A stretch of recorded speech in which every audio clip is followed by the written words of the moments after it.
Well, as you no doubt saw from the title of the video that you just clicked on, this is me starting over with my 22 arc. I've done up to this point a 4-part video series on my 22 arc, and as you see, I've had some mixed results, let's say. For the most part, fairly poor accuracy across the factory ammo and the hand loads that I've tried so far. So if you watched the last video, you know that I've decided to move on from Varget. I'm no longer going to shoot Varget in this rifle. It just doesn't like it. So basically I'm cleaning the slate, and I'm going to try a bunch of different powders with 2 different bullets to see if I can find something that shoots acceptably. And at the end of this, if I don't find anything, I'm going to go ahead and make a bullet change.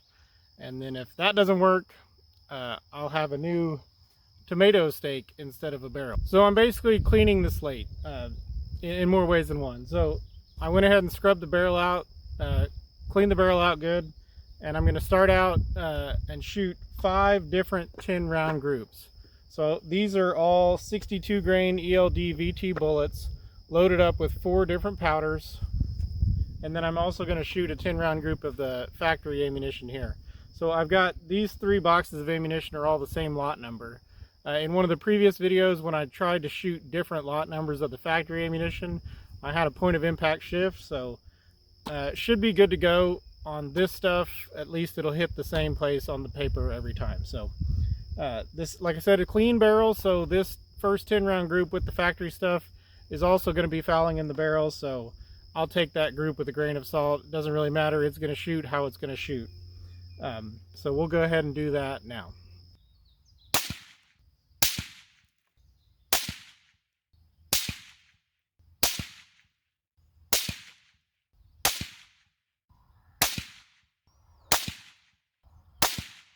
I'm going to be shooting these groups fairly slow fire, trying to not heat up the barrel too bad, and then I'll try to let the barrel cool, if not completely, then just as much as I can in between groups, so that heat isn't really affecting my results.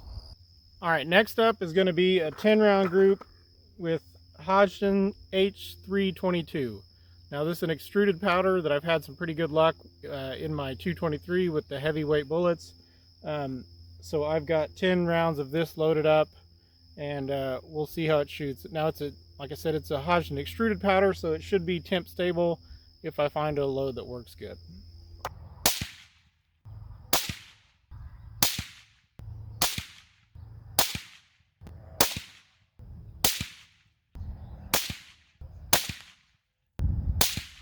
Now I probably got bit a little bit with small sample sizes on the load development with this gun. If you have a really nice shooting rifle, something that just wants to shoot, you can kind of get away with shooting smaller sample sizes. But when you've got a gun like this that just doesn't want to cooperate, it can bite you, because you'll have an occasional good group and you think, oh, I'm onto something, and then you come back out and shoot that exact same load and it just falls apart. So the reason I'm doing 10-shot groups now is because that's really a large enough data set that I can say, yes, this is going to shoot, or no, this is trash. So that's the reason for shooting this. I'm trying to get through this, pick a powder that's going to work, if I can find something that's going to work, and waste as few of components as necessary, and not chase my tail. Next up is going to be 10 rounds of the 62 ELD VTs loaded with Hodgdon H335. Now this is a ball powder. I've got a lot of this on hand. It's what I use to shoot, to load bulk 223 with. So we'll give that a shot and see how it works.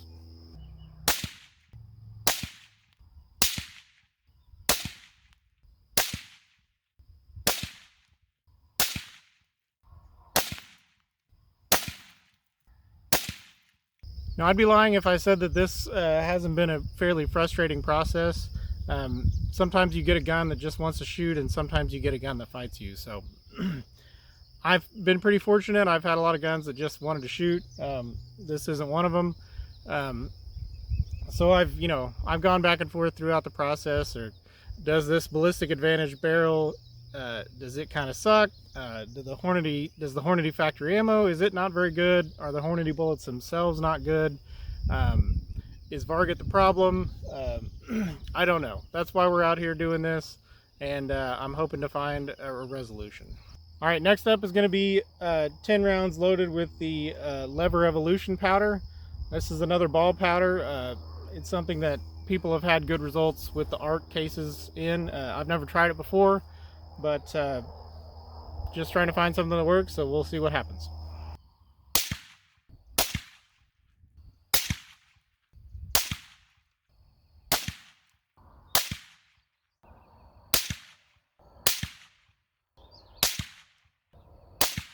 All right, lastly, I've got 10 rounds loaded up with Vitavori N540.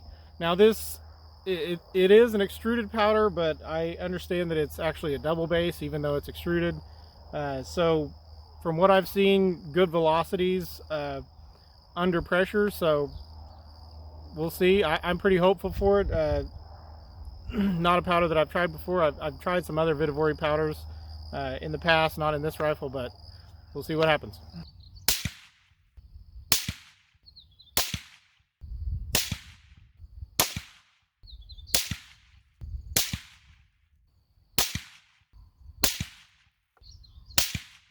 The N540 load was a little bit spicy. Had some pretty good ejector swipes on the cases, and it flung the brass pretty far. And obviously a quite a bit different point of impact. I'm going to go ahead, before I move on to the 75 grain stuff, the hand loads, I'm going to shoot a 10 round group of this Precision Hunter, which is the 80 grain ELDX bullets. So I'll shoot this 10 round group, and then I'll be moving on to the 75 grain ELDMs with my various powders.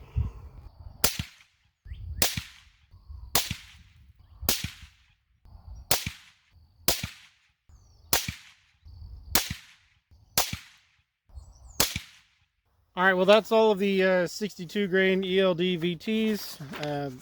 I'm not really going to go through it because they were all basically equally garbage. Did finally have a little bit of a bright spot, and that was the 80 grain ELDX in the factory Precision Hunter line. So that's awesome. This is probably the best 10-shot group I've shot so far out of this rifle. And that gives me, you know, a direction to go if none of the 75s shoot. So I'll probably, either way, probably get some of the 80 grain ELD X's and maybe the 80 grain ELDs as well. I haven't tried those yet. But now I'm going to go ahead and shoot some of the 75 grain ELDs. I did, based on how well the 80 grain shot, I got to thinking, you know, why would that bullet shoot so much better? And I thought, well, those are a hunting bullet and they've got a little bit thicker jacket. I wonder if my bore is so rough that it's causing some problems with the jackets of these really light, really thin jacketed match bullets. So I went back and I cleaned the gun again, and I ran some bore paste through it. Not something I typically do, but I had some, and I thought, well, I'll just basically do the Brian Litz method. If you can find the way he cleans barrels, he's got a video out there on it somewhere. But basically, I put some bore paste on a patch, and I did about 60 strokes, and I don't know, maybe there was some roughness in there that I can kind of help with some abrasives, but we'll see. I'm not really worried about hurting the barrel. Obviously, it's not shooting very well, so it's whatever. But I'm going to start out with some of these 73 grain ELDs that I had laying around. Now this is a bullet designed more for the 223 case. It's designed to basically fit mag length with a polymer tip bullet in an AR in 223. So they're a little bit shorter. The way you got to seat them is quite a bit shorter than mag length in an ARC case. But since I cleaned the barrel, I was just curious, so I'm going to run a 10-shot group of these to foul the barrel in and to just kind of see what happens. Like I said, I had them laying around. I loaded them with some H335, which I also had, so I just thought, why not? I'll try them. So that'll be the first group that I shoot here after cleaning the barrel again.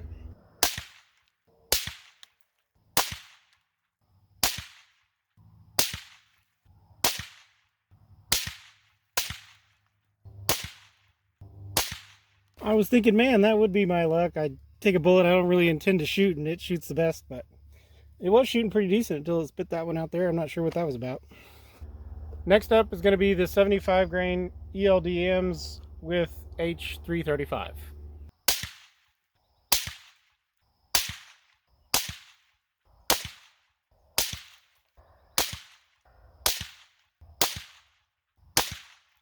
All right, now I've got 10 of the 75s loaded with Lever Evolution.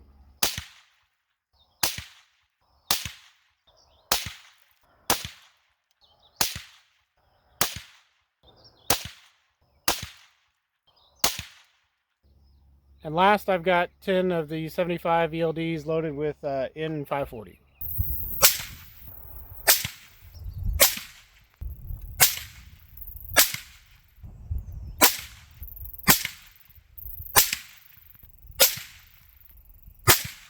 I decided to load one more round of Lever Evolution with a full grain more powder.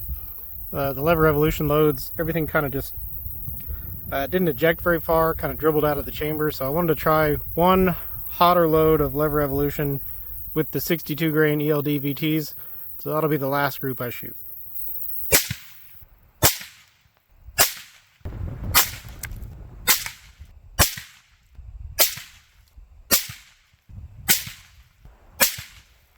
Okay, well those were also all garbage. Luckily I've got a direction to go, so I'm going to shelve the 75 grain ELDs and the 62 grain ELD VTs and work up some starting loads with the 80 grain ELDX, maybe the 80 grain ELD, and maybe another bullet that I pick up, whatever tickles my fancy. So I will say one note is that the loads that I shot with Lever Evolution were the most erratic ejection pattern of any powder. Some of them would barely kind of dribble out, and some of them would eject fairly normally. I don't know, maybe I'm not pushing it hard enough. I didn't ever get any pressure signs on those cases, and the last ones that I fired here had some like carbon on the case heads, which says maybe I'm just not pushing it hard enough. Maybe I'm loading it too light, but I don't know. I'll do some more experimenting, but anyway, next up, with this rifle, I'll be trying some different bullets, so be sure to stay tuned for that, and thanks for watching. We'll see you in the next one.